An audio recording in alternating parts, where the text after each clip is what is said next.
നമസ്കാരം. നിങ്ങളിപ്പോൾ കണ്ട ഈ ദൃശ്യങ്ങൾ എറണാകുളം നോർത്ത് റെയിൽവേ സ്റ്റേഷനിലെ 2-ാം നമ്പർ പ്ലാറ്റ്ഫോമിൽ നടന്നതാണ്. കഴിഞ്ഞ 9 പുലർച്ചെ 2 മണിക്ക് എത്തിയ രാജ്യറാണി എക്സ്പ്രസ് പ്ലാറ്റ്ഫോമിൽ നിന്നും മുന്നോട്ട് നീങ്ങുന്നതിനിടയിലാണ് യാത്രക്കാരി പുറത്തേക്കിറങ്ങാൻ ശ്രമിച്ചത്. ഈ സമയം അവർക്ക് അടിതെറ്റി താഴേക്ക് വീഴാൻ തുടങ്ങി. ഈ സമയം തൊട്ടടുത്തുണ്ടായിരുന്ന റെയിൽവേ ജീവനക്കാരൻ ദൈവത്തിന്റെ കരങ്ങൾ പോലെ അവരെ ചേർത്ത് പിടിക്കുകയായിരുന്നു. അവരുടെ ജീവൻ രക്ഷപ്പെട്ടു. ആരാണ് ആ ജീവനക്കാരനെന്ന് എല്ലാവരും അന്വേഷിക്കുന്നുണ്ട്. ആ ജീവനക്കാരനെ മറുനാടൻ കണ്ടെത്തിയിരിക്കുകയാണ്. എറണാകുളം സൗത്ത് റെയിൽവേ സ്റ്റേഷനിലെ ഇലക്ട്രിക്കൽ ഡിപ്പാർട്ട്മെന്റിൽ ജോലി ചെയ്യുന്ന പാലക്കാട് സ്വദേശിയായിട്ടുള്ള രാഘവനുണ്ണി എന്ന റെയിൽവേ ഇലക്ട്രിക്കൽ ജീവനക്കാരനാണ് രക്ഷപ്പെടുത്തിയ ദൈവത്തിന്റെ കരങ്ങളായി പ്രവർത്തിച്ചത്. രാഘവനുണ്ണി ഇന്ന് മറുനാടൊപ്പം ചേരുകയാണ്. എന്താണ് സംഭവിച്ചത്? രാത്രി 12:45 ആ ടൈമിലാണ് സംഭവിച്ചത്. ഞങ്ങൾ ഒരു സ്പെഷ്യൽ വർക്ക് ആയതുകൊണ്ട് ഞങ്ങൾ ആ വർക്ക് ചെയ്തുകൊണ്ട് പോവുമായിരുന്നു. അപ്പോഴാണ് ബാക്കിൽ നിന്ന് ഇങ്ങനെയുള്ള ഒരു സന്ദർഭം കാഴ്ചയിൽ പെട്ടത്. അപ്പോൾ നമ്മൾ ഇവരെന്നല്ല ആരാണെങ്കിലും നമ്മൾ റിയാക്ട് ചെയ്ത് പോവുക ആ സമയത്ത്. അങ്ങനെ ചെയ്തു എന്ന് മാത്രം, ഇത്ര ഇതാവുന്നൊന്നും വിചാരിച്ചില്ല. ഇപ്പോൾ ഒരു 10 ദിവസം ആവാറായി തോന്നുന്നു. പക്ഷേ നമ്മൾ അങ്ങനെ ചെയ്യേണ്ടത് ഇങ്ങനെ ചെയ്തു എന്ന് മാത്രം. ഇപ്പോഴാണ് ആ വീഡിയോ പുറത്ത് വന്നത്. അതെ, വീഡിയോ വന്നത് അന്ന് സ്പെഷ്യൽ വർക്കായിരുന്നു. ലൈറ്റിൻ്റെയും ഫാനിൻ്റെയൊക്കെ നോക്കൽ ഒരു വർക്കായിരുന്നു. അത് ചെയ്തു വരുമായിരുന്നു. അതാണ് കയ്യിൽ ഓരോ ഫാനൊക്കെ ഇരിക്കുന്നുണ്ടായിരുന്നു. പെട്ടെന്ന് തിരിഞ്ഞു നോക്കിയല്ലോ, അപ്പോൾ അവർ ശബ്ദം വെച്ചോ? അങ്ങനെയാണോ? എന്താ? ചെറിയ ഫ്രണ്ടിൽ വേറൊരു കുട്ടി ചാടി പോകുന്നത് കണ്ടു. പിന്നെ നോക്കുമ്പോൾ ബാക്കിൽ ഇവരും അതിനുവേണ്ടി നിൽക്കുന്ന പോലെ തോന്നി. അതാണ് പിന്നെ ശ്രദ്ധിക്കാൻ കാരണം. തിരിഞ്ഞു നോക്കുന്ന കാണാം. തിരിഞ്ഞ് നോക്കുന്നുണ്ട്. അവരിറങ്ങോ ഇല്ലേ എന്നുള്ളത് അറിയില്ല.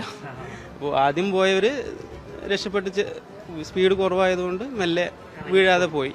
ഇത് കുറച്ചുകൂടി സ്പീഡായപ്പോൾ ഇവർക്ക് ബാലൻസ് കിട്ടിയില്ല. പിന്നെ പിടി വിട്ടില്ല തോന്നുന്നുണ്ട്. അവിടെ ഉടക്കിയ പോലെ പിടിച്ചിരിക്കുകയായിരുന്നു. വിട്ടില്ല. അവരും പേടിച്ചിട്ടുണ്ടാവും ചിലപ്പോൾ. പിന്നെ അങ്ങനെ എടുത്ത് ഇങ്ങനെ ആക്കിയെന്ന് മാത്രം. അത് കഴിഞ്ഞ് എൻ്റെ ഇത് നോക്കി അവർ അങ്ങനെ പോയി.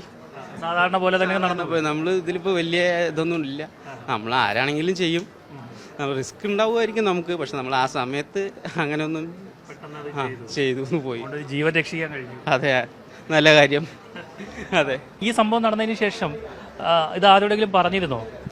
എൻ്റെ ഒപ്പം ഒരാൾ കൂടെ ഉണ്ടായിരുന്നു അന്ന്. അവർ തമ്മിൽ പറഞ്ഞു. പിന്നെ നമ്മളെ സ്റ്റാഫുകളുടെ ഇടയിലും അറിയും, SSCക്കും അറിയുമായിരുന്നു. പക്ഷെ ഇങ്ങനെയുള്ളതൊന്നും അറിയില്ലായിരുന്നു. ഇല്ല. ഇത് വൈറലായെന്ന് എപ്പോഴാണ് മനസ്സിലായത്? അത് ഇന്ന് 8 മണിയൊക്കെ ആകുമ്പോഴാണ് ഓരോരുത്തർ വിളിക്കാനൊക്കെ തുടങ്ങിയപ്പോഴാണ് മനസ്സിലാവുന്നത് ഇതിപ്പോൾ ഇങ്ങനെ ആയി എന്നുള്ളത്. വീട്ടിൽ നിന്ന് ഭാര്യയൊക്കെ വിളിച്ചു. അച്ഛനും അമ്മ, ഭാര്യ, ചെറിയ മോള്, അവളൊക്കെ ഇങ്ങനെ ഓരോന്ന് പറഞ്ഞിങ്ങനെ പറയും. ആ സ്ത്രീ ആരാണെന്ന് മനസ്സിലായിരുന്നു? ഇല്ല സാർ, അത് ആരാന്നുള്ളത് അറിയില്ലായിരുന്നു. എല്ലാവരും ആ വീഡിയോയുടെ അടിയിൽ ഒരു കമന്റ് ഇടുന്നുണ്ട്. ഏറ്റവും കൂടുതലും ഒരു നന്ദി വാക്ക് പോലും പറയാതെ ആ സ്ത്രീ പോയല്ലോ എന്ന്. അതെ, അത് കുഴപ്പമില്ല. നമ്മൾ ചെയ്യുന്ന ഡ്യൂട്ടി ആരാണെങ്കിലും, അവരല്ല സപ്പോസ് ആരാണെങ്കിലും നമ്മൾ ആ സമയത്ത് ചെയ്യും. അത്രേ നമ്മൾ കരുതുന്നുള്ളൂ. അത് കഴിഞ്ഞപ്പോൾ നമ്മളുടെ വർക്കുമായിട്ട് നമ്മൾ ബന്ധപ്പെട്ട് പോവുകയും ചെയ്തു. എത്ര വർഷമായി റെയിൽവേയിൽ? ഇപ്പോൾ 13 വർഷമായി സാർ. എന്ത് തോന്നി ഈ സംഭവം കണ്ടപ്പോൾ? വളരെയധികം അഭിമാനമുണ്ട്. ഇങ്ങനെ ഒരു സുഹൃത്ത് ഞങ്ങളുടെ കൂടെ ഉണ്ട് എന്ന് പറഞ്ഞതിന് വളരെയധികം അഭിമാനം. അവൻ പൊതുവേ അറിയാം, ഒരു സത്യസന്ധൻ എന്ന് പറയില്ലേ, അത്ര അങ്ങനെയുള്ള ഭയങ്കര ആത്മാർത്ഥത കൂടുതലാണ്. ആത്മാർത്ഥമുള്ള മനുഷ്യന് അതാ എന്തോ ഒരു ദൈവത്തിന്റെ കൈകൾ എന്ന് പറയില്ലേ, അത് ആ വീഡിയോ കണ്ടാൽ ആരെങ്കിലും പേടിച്ചു പോലെ. തീർച്ചയായും അവനവന് തന്നെ സ്വയം അപകടത്തിലോട്ട് ചാടുന്നതിന് ഒരു തുല്യമായിട്ടാണ്. ഈ പിടുത്തത്തിൽ ചിലപ്പോൾ നമ്മൾ താഴേക്ക് പോകും. അതെ, തീർച്ചയായും അങ്ങനെയാണ് നമുക്ക് ഫീൽ ചെയ്തത്. ആ സമയത്ത് ആ ധൈര്യം വന്ന് അത് ചെയ്യാൻ പറ്റിയ ദൈവത്തിന്റെ കരം തന്നെയാണ്. ജീവൻ മറന്നുപോലും രക്ഷാപ്രവർത്തനം. അത് തീർച്ചയായും ദൈവത്തിന്റെ കൈകൾ എന്ന് പറഞ്ഞാൽ ഇങ്ങനെ വേണം. വല്ലാത്ത രക്ഷപ്പെടുത്തലായി പോയി ശരിക്കും. वीडियो देखने के बाद मुझे इन पे बहुत, ये पूरा डिपो को पूरा प्राउड है और हम लोग बहुत खुश हैं. पहला नंबर तो ये बहुत काइंड पर्सन है और इससे बहुत कुछ सीखने को मिलता है. और ये होने के बाद, ये वीडियो होने के बाद हम लोग बहुत खुश हैं एंड प्राउड हैं इन पे. എന്തായാലും രാഘവനുണ്ണി സൗത്ത് റെയിൽവേ സ്റ്റേഷനിലെ ആണ് വർക്ക് ചെയ്തത്. ഇപ്പോൾ മീറ്റർ റീഡിങ്ങിൻ്റെ ഭാഗമായിട്ട് ആലുവയിൽ എത്തിയതാണ്. എന്തായാലും ദൈവത്തിൻ്റെ കരങ്ങൾ എന്ന് തന്നെ നമുക്ക് അദ്ദേഹത്തിൻ്റെ ഈ കൈകളെ പറയാതിരിക്കാൻ കഴിയില്ല. അതുകൊണ്ട് തന്നെയാണ് ആ സ്ത്രീ രക്ഷപ്പെട്ടത്. ഒരുപക്ഷെ അവർ നന്ദി വാക്ക് പോലും പറയാതെ പോയെന്നുള്ള വിമർശനത്തിന് പിന്നിൽ ഒരുപക്ഷെ അവർ പരിഭ്രമിച്ചത് കൊണ്ടാവാം അവർക്കൊരു വാക്ക് പറയാതെ പെട്ടെന്ന് തന്നെ അവിടെ നിന്ന് പോയത് എന്നാണ് ഞങ്ങളും കരുതുന്നത്. എന്തായാലും ആ സ്ത്രീ ഇത് കാണുന്നുണ്ടെങ്കിൽ ഉറപ്പായിട്ടും സൗത്ത് റെയിൽവേ സ്റ്റേഷനിൽ വന്ന് ഇലക്ട്രിക്കൽ ഡിപ്പാർട്ട്മെൻറ്റിൽ രാഘവൻ ഉണ്ണിയെ ചോദിച്ചു കഴിഞ്ഞാൽ കാണാൻ കഴിയും.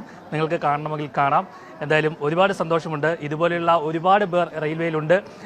RPF ഉദ്യോഗസ്ഥർ അടക്കം ഇതുപോലെ ജീവൻ രക്ഷിച്ച സംഭവങ്ങളൊക്കെ നമ്മൾ കണ്ടിട്ടുണ്ട്. എന്തായാലും നോർത്ത് റെയിൽവേ സ്റ്റേഷനിലെ ആ ജീവൻ രക്ഷിച്ച ആൾ ഇത് തന്നെയാണ്. കൊച്ചിയിൽ നിന്നും ടി അഭിഷേകത്തിനൊപ്പം R. പിയൂഷ്, മറുനാടൻ TV.